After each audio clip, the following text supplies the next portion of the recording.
Hi, it's Michael Farr from Farr, Miller and Washington.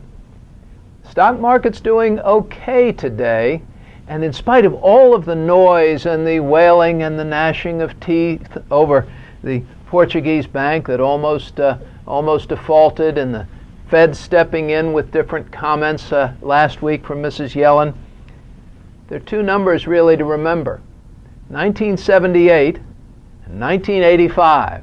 Now, the one you really need to remember is 1985. It was a good year. I was teaching high school English and coaching baseball at a New England prep school. But that's not why you need to remember it.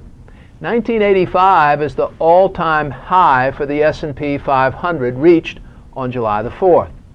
We are trading at 1978 today. We are 33 basis points, 1/3 of 1% off of the all-time high. Moreover, stocks are up just about 1%, 9 point something percent of 1%, up about 1% since the end of the second quarter on the 30th of June.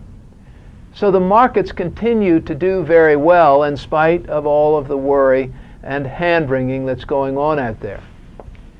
We wrote our piece, market commentary, on bank earnings last week and prospects for banks, and we were somewhat pessimistic, as we have been for a while.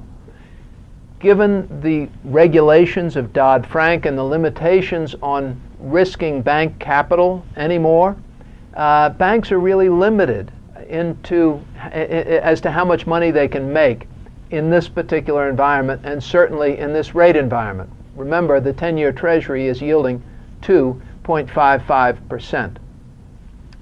So in a difficult operating environment, Wells Fargo came in with some pretty good earnings. Citigroup, not so much, but Citigroup had a $7 billion fine that they had to pay the government assessed today.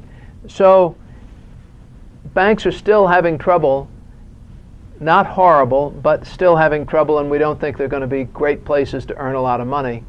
And they're not taking the markets down either. So in spite of bad news, domestic and abroad, and probably not the best earnings so far from the banks, markets are continuing to do just fine. Remember the rule: buy low. This is not low, so be careful. Own good balance sheets, steady income streams, companies that are earning more money, and don't pay too much for them. A little dividend never offends. If you need help, give us a call at Farr, Miller and Washington. In Washington, D.C., I'm Michael Farr.